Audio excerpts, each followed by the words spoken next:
बहुत महत्वपूर्ण बात कही आपने कि शैली बदलनी चाहिए, लेकिन जिस व्यक्ति ने 9 साल तक शैली ना बदली हो, वो अब शैली क्या बदलेगी? और फिर हर बात के लिए ये कहना, मैं आता हूँ जिगर भाई आपके पास, कि मैं कर रहा हूँ, 80 करोड़ को मैं अनाज दे रहा हूँ, लेकिन उसके साथ उस 80 करोड़ में ये भी तो छुपा हुआ है कि 80 करोड़ को भिक्षक किसने बना दिया, इस हालात में किसने पहुंचा दिया कि उन्हें 2 वक्त की रोटी नसीब नहीं है? आपने ही किया ना।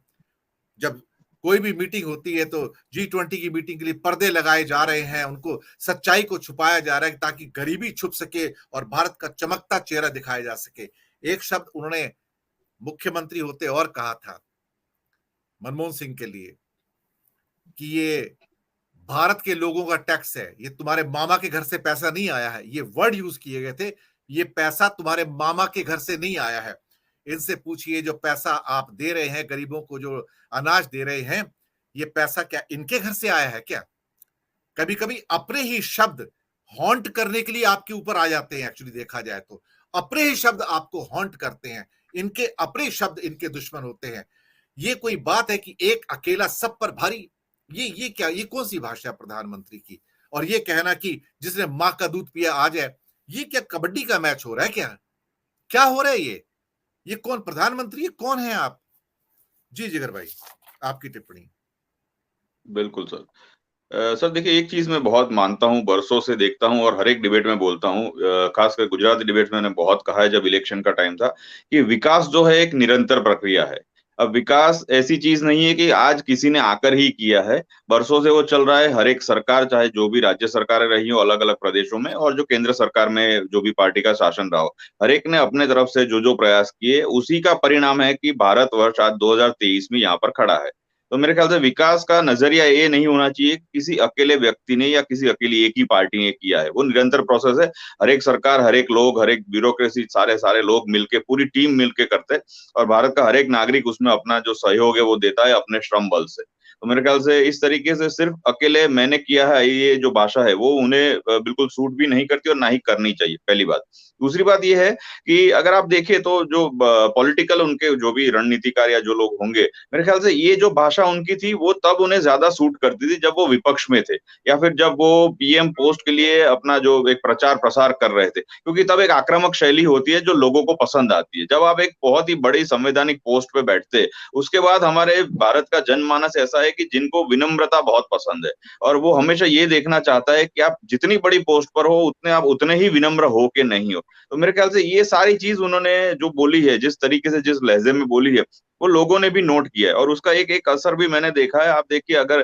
परसों का राहुल गांधी जी का जो भाषण है वो आपने देखा होगा, तो उसका एक आंकड़ा मैंने देखा, उसका व्यूअर मेरे ख्याल से 1.2 मिलियन मतलब 10 साढ़े 10 लाख लोगों ने वो शायद देखा था। और मोदी जी का जो भाषण था वो शायद 4.5 लाख लोगों ने देखा है, 422 के ऐसा करके, जब मैंने लास्ट जो आंकड़ा देखा था, उसके बाद अभी मुझे याद नहीं है, पर ये शायद आज दोपहर में या सुबह में शायद ये आंकड़ा मैंने देखा था। तो ये चीज साफ बताती है, आप ये नोटिस करेंगे। दूसरी एक बात मैं बताऊं आपको, आज तक की एक डिबेट देख रहा था, तो उसमें उसमें भी ऐसा हुआ कि सुधांशु जी और सुप्रिया शिंदे जी आमने सामने बहस कर रहे थे, पर जब भी कोई भी सरकार के फेवर में जो भी बात सुधांशु जी बोल रहे थे, उस पर भी वहां पे बैठे हुए जो मीडिया के छात्र थे, वो सवाल उठा रहे थे, वो सवाल पूछ रहे थे कि आप हर हर बार ऐसा करके टाल क्यों देते हैं बात को। चाहे अदानी जी का ये मामला हुआ हो, इतने सारे इश्यूज सामने दिख रहे हैं जो ओपन फैक्ट है, तो आप वो जेपीसी से यहाँ जांच करवाने से क्यों कतरा रहे, या बाज नहीं आ रहे, या फिर जिसे कहते हैं ना कि उसको क्यों एक कवर करने की कोशिश कर रहे हैं। और ये बात जब से शुरू हुई है पिछले 15-20 दिन से, तब से मेरे ख्याल से आप देखिए कि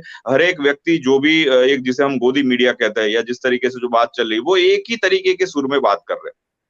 कहीं कोई ऐसी बात नहीं है कि इतने शेयर्स का मतलब इतने रुपयों का जो शेयर्स गिरे हैं, 11.5 लाख करोड़ आसपास, वो कोई मजाक नहीं है। पहली बात, एलआईसी हो चाहे एसबीआई हो, उनका जो नुकसान हो वो आगे जाके शेयर प्राइसेस में अगर मैनिपुलेशन होता है वो कवर हो जाएंगे, वो अलग बात है। पर अगर मोनोपोलिस्टिक बिजनेस सारी जगह पे हो रहे हैं तो उसका जवाब कौन देगा? वो सामने ऐसे भी दलील कर रहे थे,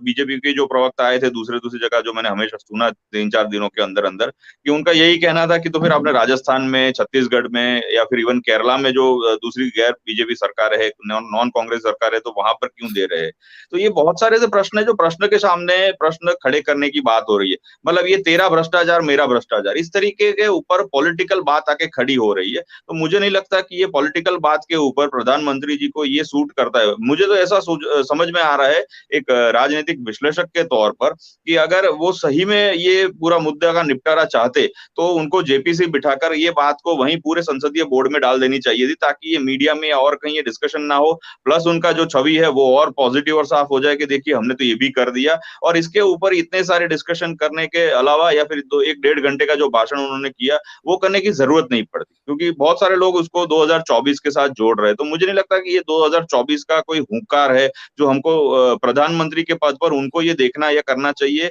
संसद के अंदर, क्योंकि संसद एक ऐसी जगह, एक ऐसा पटल है जहां पर हमारे आम लोगों के जो प्रश्न होते हैं उसे रखे जाते हैं संसद सभ्यों द्वारा, और उसके ऊपर चर्चा होती है। चर्चा करने के बाद अगर बहुमति होती है तो उसके लिए एक विधेयक पसार करके उसका एक लॉ बनता है, कायदा बनता है, जो हमारे पूरे भारतवर्ष को असर करता है। तो ये जो सारी प्रोसेस है उसका जरूर उनको सम्मान रखना चाहिए था, क्योंकि ये जिस तरीके से उन्होंने जो भाषण दिया, मुझे लगता है कि उससे क्या होगा कि आगे उनके जो भी जो फॉलोअर्स है या उनके जो भी बीजेपी के दूसरे नेता है, उनके अंदर ये मैसेज एक जाता है कि आप इसी तरीके से विपक्ष के सामने जवाब दो, आप जवाब मत दो, सवाल के सामने सवाल खड़ा करो या हुंकार करो या कुछ भी करो, पर आपको डटे रहना है, लड़ते रहना है, या फिर आपको उनको डराना है। तो मेरे ख्याल से ये एक अच्छी प्रोसेस नहीं है, क्योंकि मोदी जी को ये जरूर सोचना चाहिए कि वो उनके नीचे का जो कैडर है उनको क्या दे रहे हैं, किस तरीके का कैडर वो देश को दे रहे हैं। मैं सिर्फ बीजेपी की बात नहीं कर रहा हूँ, ये बहुत बड़ी बात है, क्योंकि उनके नीचे अगर हम भारतवर्ष में देखें, अगर समझिए वो कहते हैं कि 11 करोड़ कार्यकर्ता है हमारे पूरे बीजेपी में, पूरे भारत में,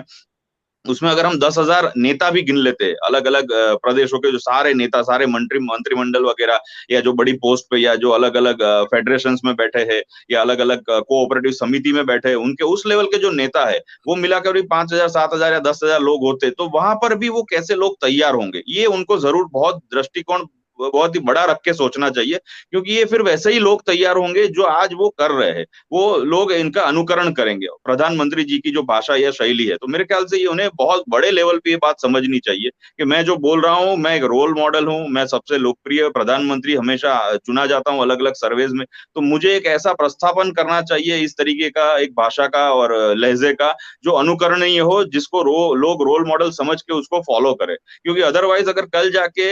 उनके बाद के जो भी लोग आते हैं वो भी अगर इसी लहजे में बात करने लगे, तो मेरे ख्याल से ये जो पूरे सिस्टम है वो सिस्टम में ऐसा होगा कि जो बाहुबली है उसी का राज है, और उसी तरीके से सिस्टम चलेगा। जब जो कायदा बनाना होगा वो बना देंगे और आम जनता को वो सहन करना होगा, और आम जनता वैसे ही रोजगारी या जो महंगाई है उसके मुद्दों पर जूझ रही है। 22-23 करोड़ लोगों के पास जो एक वक्त का खाना नहीं है, जो गरीबी रेखा के नीचे चले गए, ऐसे बहुत सारे प्रश्न है हम अगर देखने जाए तो। पर ये मुद्दों को लेकर उन्हें संजीदा रहना चाहिए, ऐसा मैं जरूर मानता हूँ, और इसी तरीके से उनके रणनीतिकारों को भी सोचना चाहिए कि वो सलाह एक्चुअली क्या दे रहे हैं उनको। एक बहुत ही अजीब बात मैंने देखी उनके भाषण में, जब उन्होंने नेहरू सरनेम वो यूज क्यों नहीं करते कांग्रेस के लोग, ऐसा जब बात आई तो मुझे बड़ा अजीब लगा। जो लिखने वाले लोग होंगे वो भी शायद मुझे थोड़े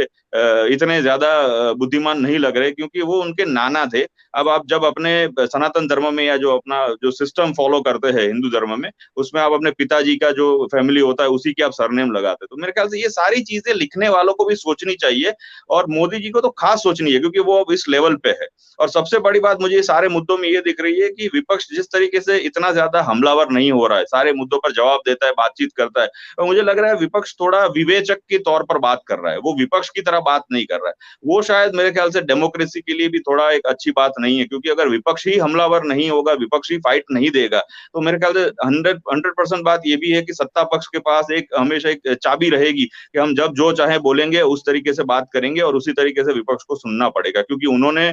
पास्ट में या पहले जो उनके